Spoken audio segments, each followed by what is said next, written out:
Sing it with me. I'm here now. I'm here now. Yeah, I'm here now. I was once an idea, but now I manifest. Creation of God by grace that I'm here. I'm here now.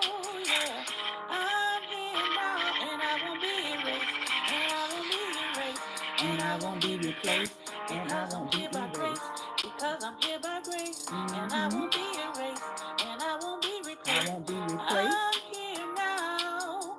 Yeah, I'm here now. Yeah, I'm here now. I'm here now. Yeah, I'm here now. I was once an idea, but now I manifest. Creation of God by grace. I am here, yes. I'm here now, and I won't be erased, and I won't be replaced, because I'm here by grace. I'm here now, yeah. I'm here now, yeah. And I ain't going nowhere, and I ain't going nowhere, and I ain't going nowhere. I will not be replaced. I'm here now, I'm here now. I'm here now, I'm here now. I'm here now, I'm here now. I'm here now, yeah, yeah.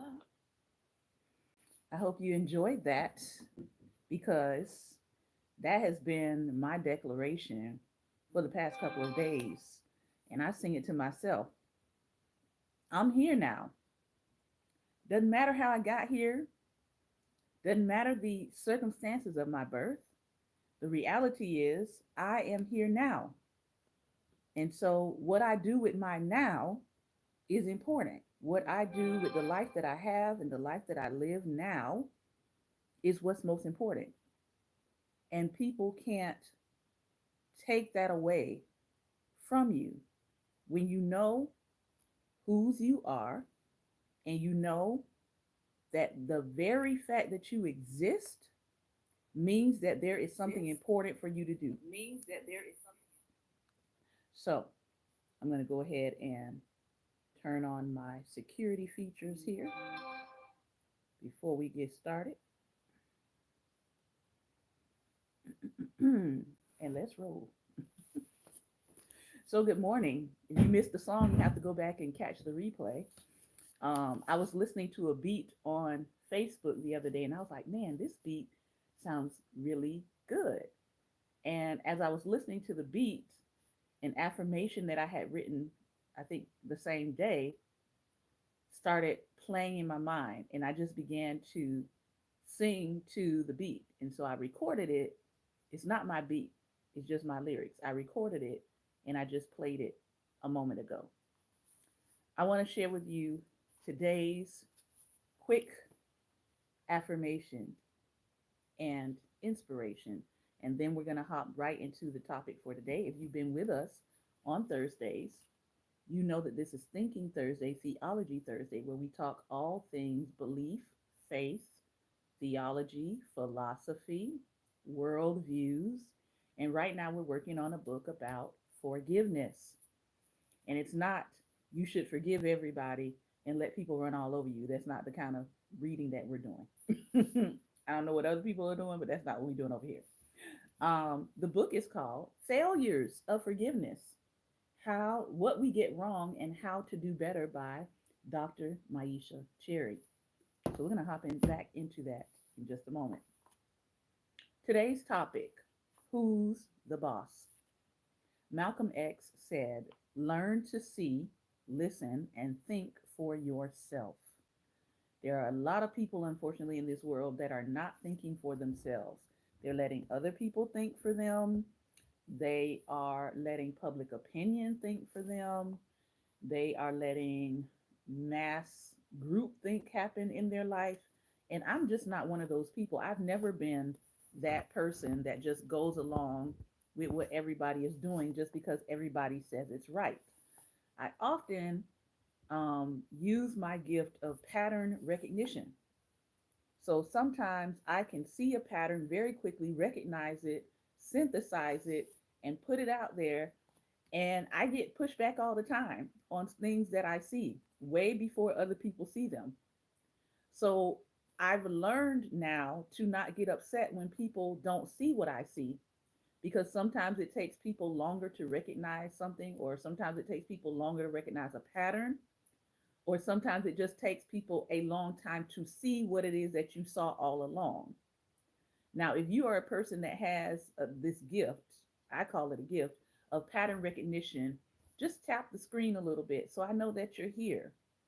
And I want to encourage you as well. Don't get upset when people don't see what you see. Just make sure you put it out there. If you're a writer like me, put it out there in the public, because whatever you see, I guarantee you, when the rubber meets the road and when stuff hits the fan, all you have to do is pull up what you said and share it again.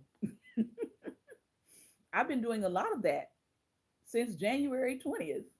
I've gone all the way back to 2015 on some of my writings, 2016, 2017, and literally word for word of what I was saying, people can now see it. And then I look at the date, and then I look at how many people responded at that time. And very few people responded at that time, because they probably was like, what is this girl talking about? Right? What is this woman talking about? But now these things are clearly seen and clearly made manifest.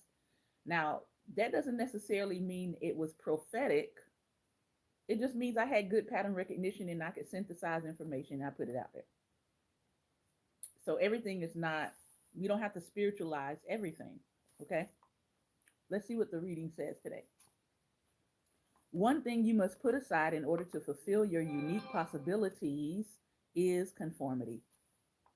We all do conform in hundreds of ways, even those of us who feel we have gone our own separate ways in the world, who have lived more or less or independent spirits, are conformists to an extent that would surprise us if we became aware of our actions.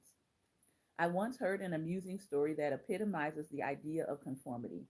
It's about a small town jeweler who every morning noticed a man stopping in front of his jewelry store to see his gold watch to set, his gold watch to the time of the large clock in the store window. The stranger did this without fail, day after day, month after month, year after year.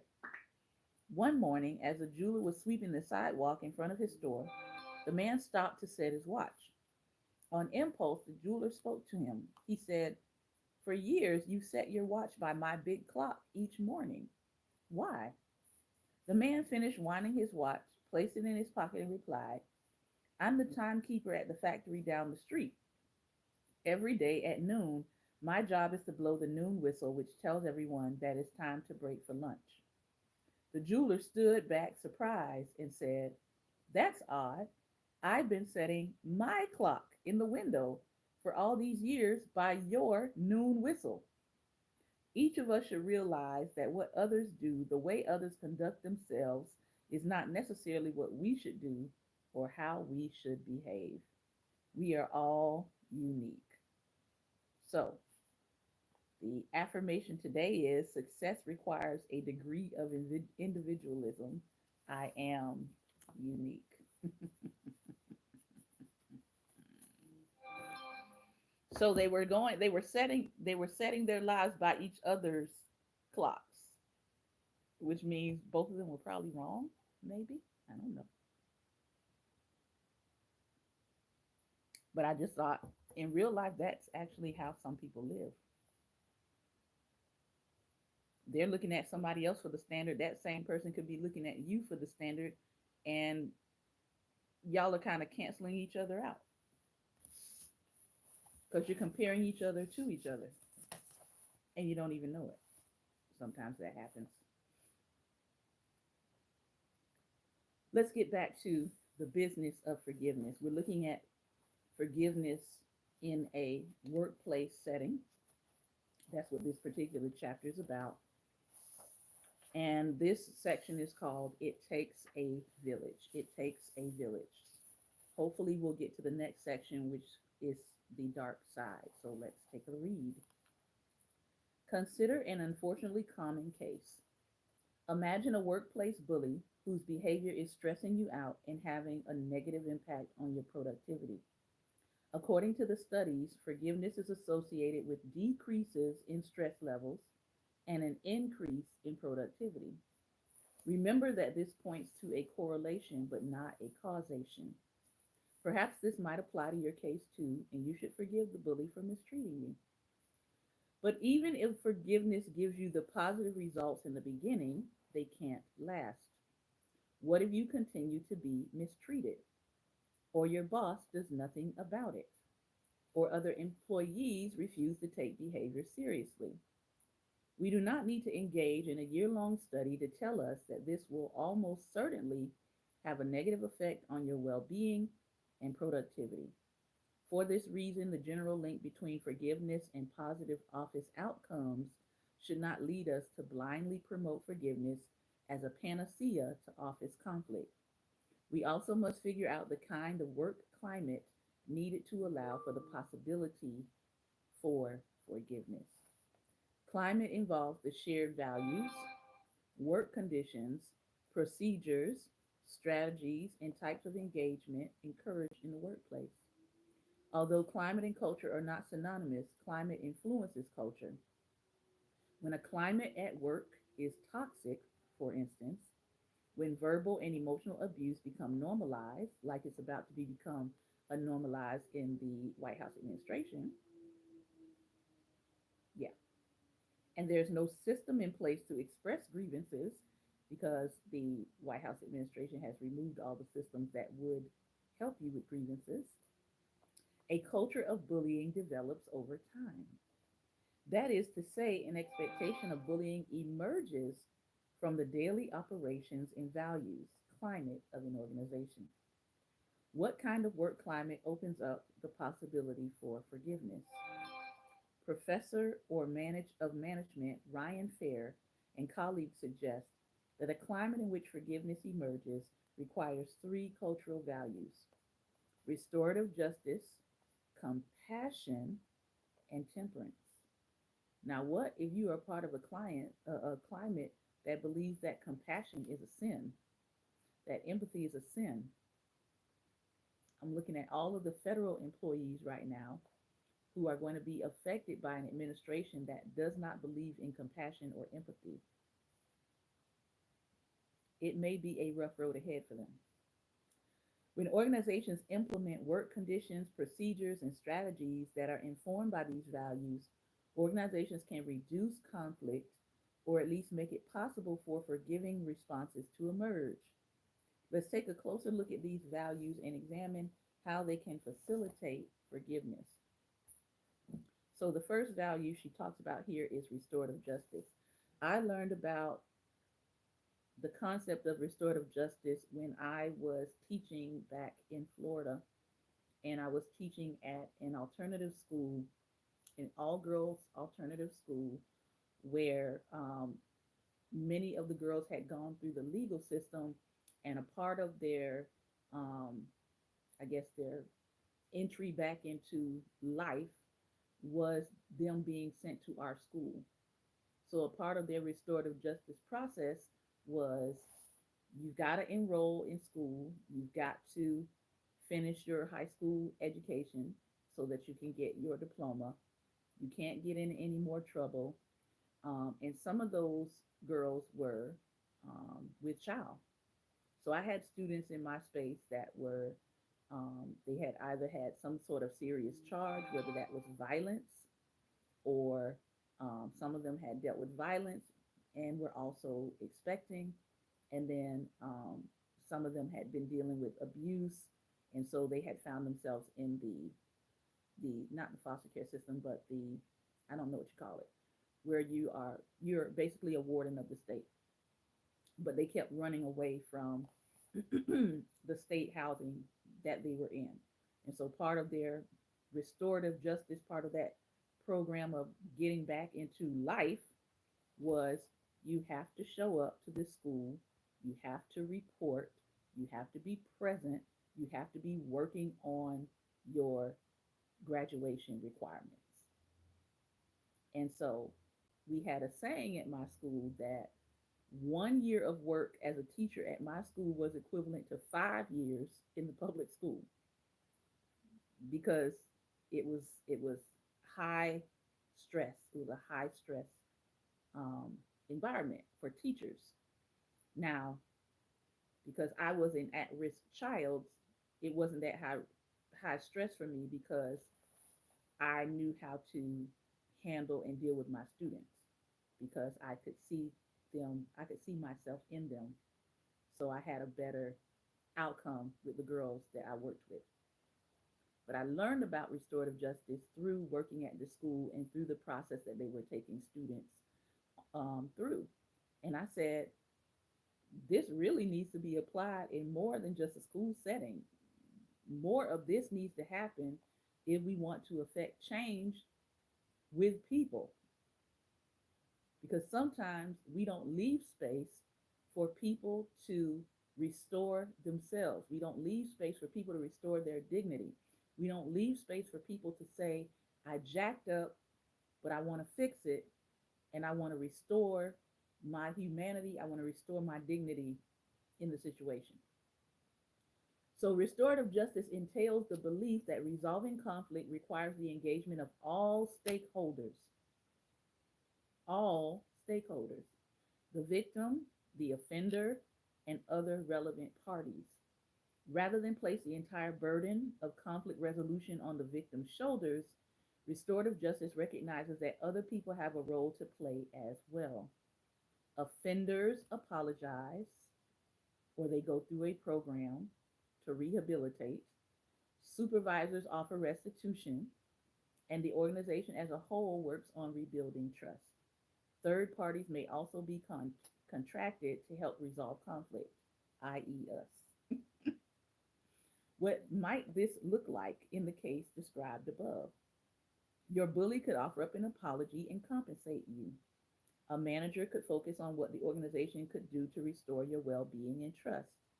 You and your bully may be encouraged to engage in respectful dialogue, mediated by a representative of your organization or an outside specialist or counselor, in order to figure out how best to proceed as coworkers. With restorative justice as a shared value, an organization involves everyone in the task of rebuilding and restoration. Distributing these burdens is both fair. The victim is not left to carry the heavy burden on themselves, and it makes more likely that the victim will decide to forgive. The value of compassion, the second idea, entails the shared belief that the importance of easing one another's pain. Excuse me. When expressing compassion, we recognize our shared humanity with others. We also refuse to see the wrongdoer only through their past actions. Instead, we see them as possessing a holistic personhood. They are more than just their wrongdoing. When compassion is a shared organizational value, employees are less likely to seek revenge, take pleasure in someone's misfortune, or project their negative emotions and behavior onto bystanders. Perhaps if your workplace bully shared the value of compassion, he would refrain from being rude to spare you suffering. Your boss would have a serious conversation with the bully, explaining to them the suffering they're causing and reminding them of the importance of compassion to the organization. When compassion is shared in this way, conflict is less likely to arise. When it does arise, a victim is more likely to want to forgive. Now, I want you to just jog your mind, probably back to maybe the last two or three shootings within a workplace.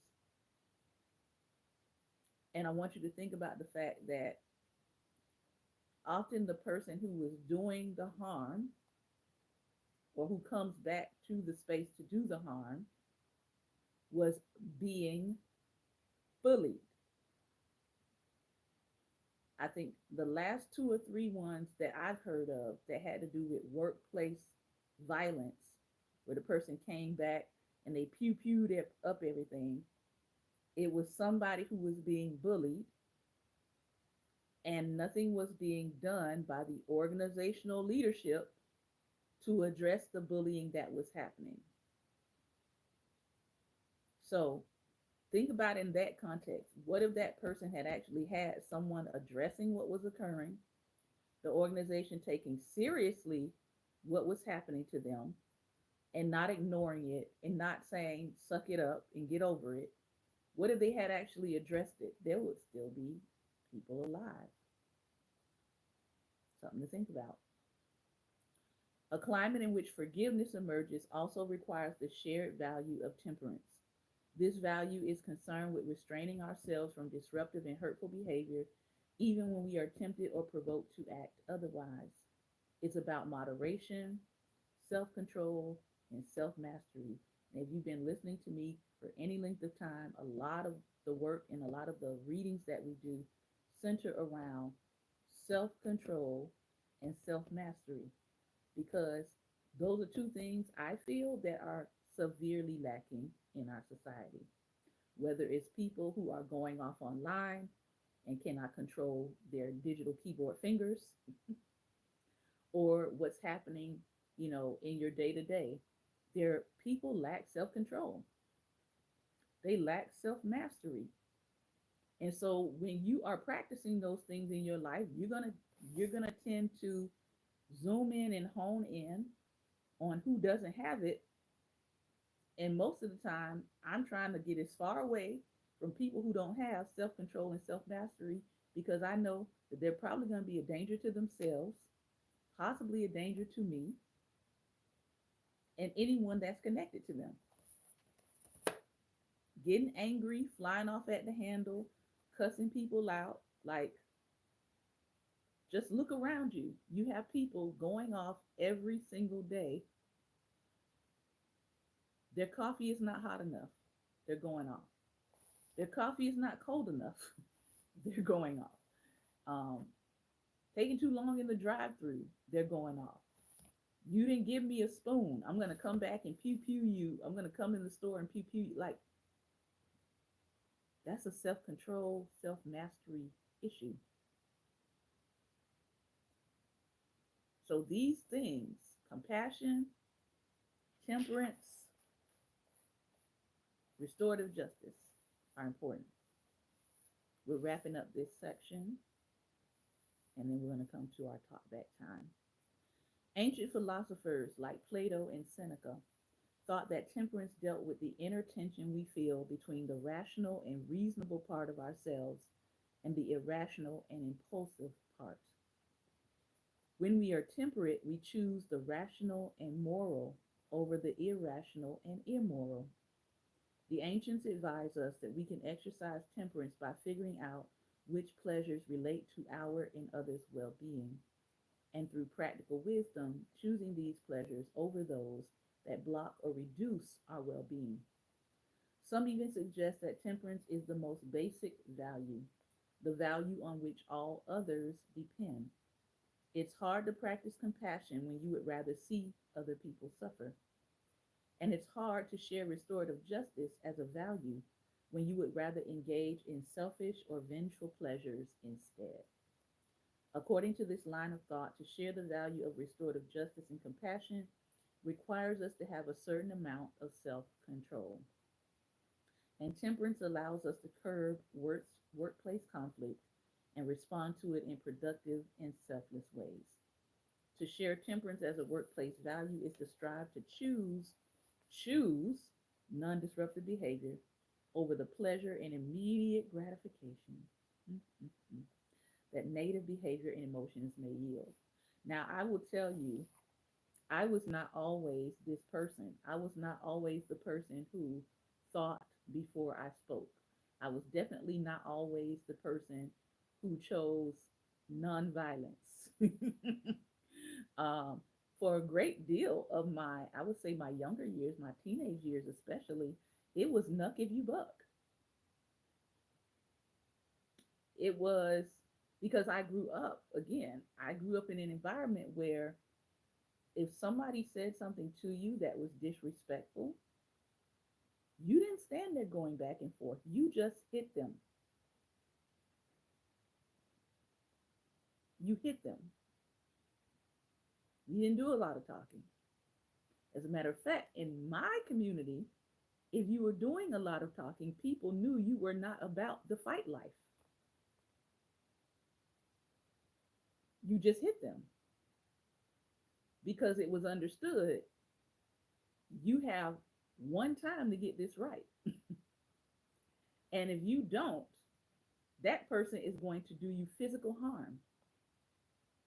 And so you knew in certain circumstances with certain people not to try them. As the writer of the song said, try Jesus, not me.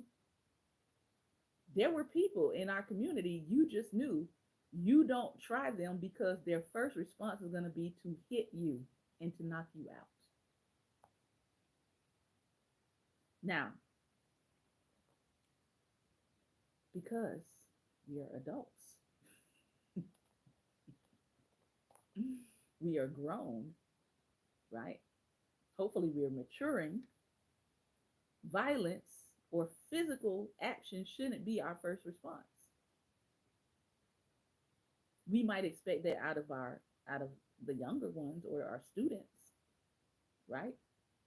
But I spend a lot of time working with students on these things called self mastery and self control. And I could work on it with them because I had been in that space where they were. So it was no judgment when I was working with them about it. It's like I get it. You're young, you're impulsive, that prefrontal cortex part of your brain is still not fully developed. So let's give you some skills, some tools, and some strategies to help you with your self mastery so that you don't fly off the handle. Because when people realize that you are a fly off the handle kind of person, oh, they're going to provoke you. Once they realize that, oh, you're trigger happy, they start provoking you, especially if they're a bully. Again, in a workplace where temperance is a shared value, your workplace bully will try to resist the temptation to mess with you in the first place. You, sharing in this value, will refrain from conspiring to make them pay. On an organizational level, leaders will model temperance by refraining from retaliation and avoiding negative responses to those under their leadership. The company might also create mindfulness training programs and classes to help employees deal with stressful events and tempting behavior, which was a huge part of what I did with students. I had a whole course, and I still have that course that I run every now and then of mindfulness, of practicing self control, of learning how to de stress, learning how to breathe, to control your stress levels, all of that. Now, some companies offer that, but I don't know with all these new mandates, how much of companies are going to continue to offer that because it might fall under quote unquote DEI, and those companies may begin to withdraw those services. But that's something you need to check with your employer about. When temperance is a shared workplace value, it is likely to give people fewer things to forgive. It can also provide them with the motivation and incentive to choose moderate responses to wrongdoing over excessive, disruptive ones. I would like to add one more cultural value that is not found on FAIR's list, and that is patience.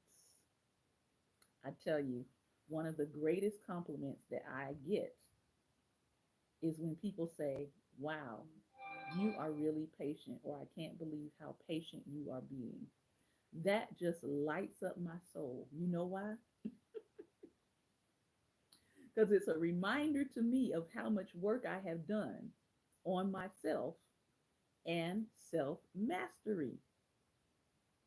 That is my cue when I'm working with somebody. That is my cue that yes, you are still in alignment with your personal values. You're still in alignment with your own self mastery. Patience involves endurance. That's what the writer says here. It's the ability to wait calmly despite delays and disruptions. It is the ability to wait calmly despite delays and disruptions. We can be patient with victims when we wait calmly for them to forgive. We can also be patient with our own forgiveness.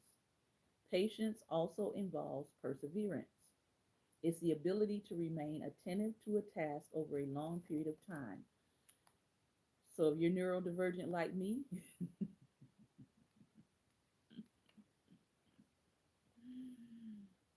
remaining attentive to a task over a long period of time and you do it, I'm always going to celebrate that and give myself a pat on the back. Again, this is why patience is one of those virtues that I try to practice.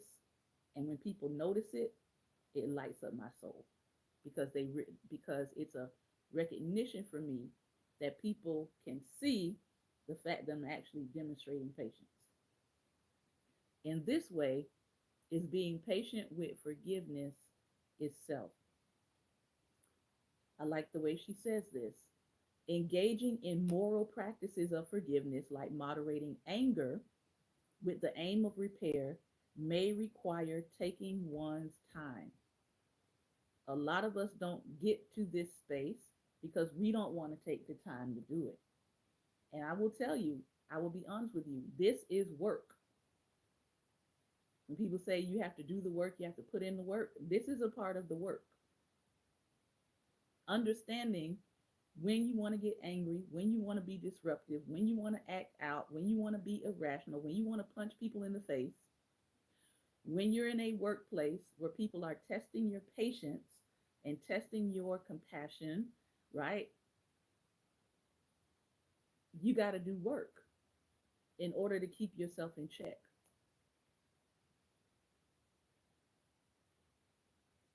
This may involve engaging in physical and reflective activities like therapy or daily meditation in which there are no quick fixes. Now I'll tell you one thing I used to do when I was working in the setting with the girls.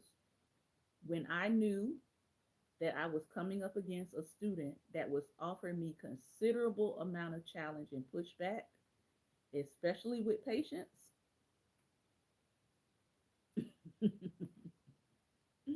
I had two things that I did. One, I had a safe word because I had other teachers that were near me, right? Other classrooms.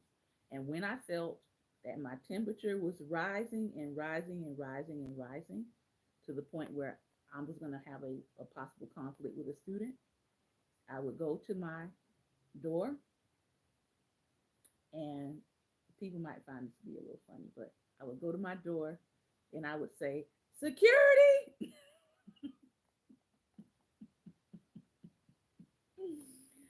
And I would say that because the security was not to come get the student, the security was to come get me.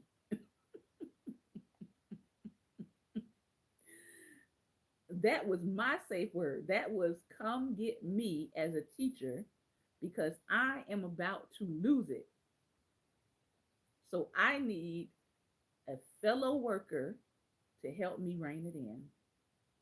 Now, I didn't have to use that word a lot, but my fellow teachers, and all of us had our own safe word, by the way.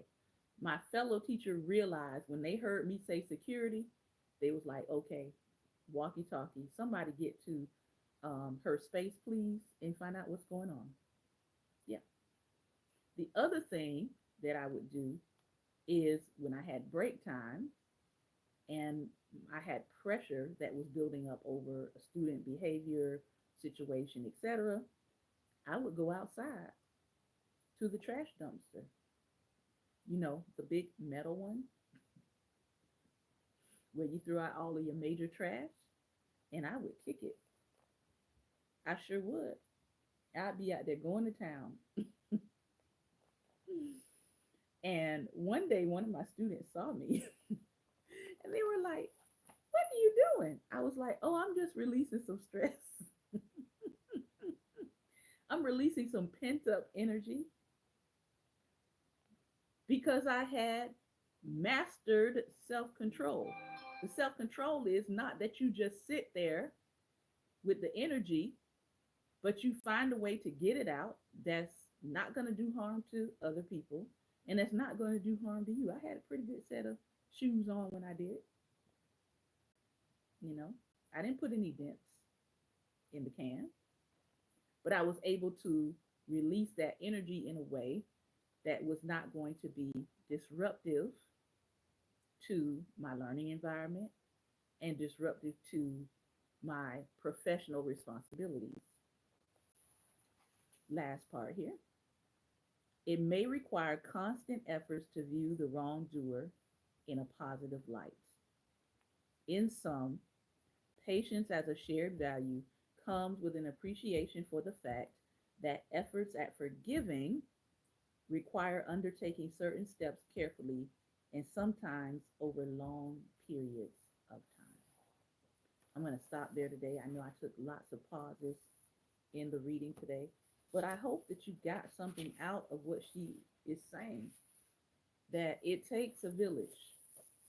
It takes your company having a culture that's conducive for people to be able to come back from a mistake or come back from what they've done, especially in the case of bullying that she used.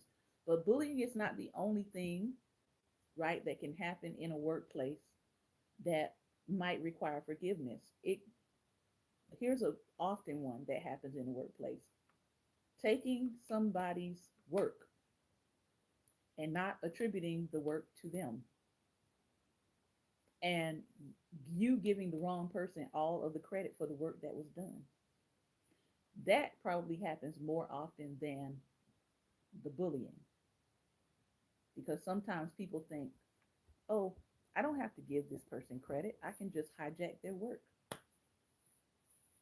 And sometimes that's an unforgivable thing for a lot of people, especially if it was a long term project or they spent months on it or years on it or weeks on it.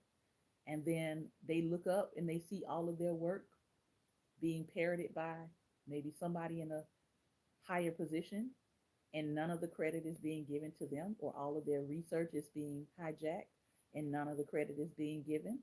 For some people, that's an unforgivable thing, or a thing that needs to be forgiven. So I want you to think about that. Think about the shared values. Do you ask yourself, are you working on your own self mastery? Are you working on your own self control? What areas of your life can you honestly look at and say, I need to master this about myself this year? I don't want to let another year go by without looking myself in the mirror and saying, you need to deal with X, Y, and Z. And then think about what steps you can take to begin that process of mastery. This has been another episode of Daring Dialogues, and I've been your host today, Shantae Charles. I do want to thank you for your time and your attention. We're heading over to Instagram, which we are also live on right now, and we're going to have the talk back. So if you want to talk to me in live, or you want to share any part of your experience, this is the time to do it. Join me over at Instagram at Daring Dialogues, all one word, and I'll see you there. Be well, and most importantly, be light. All right.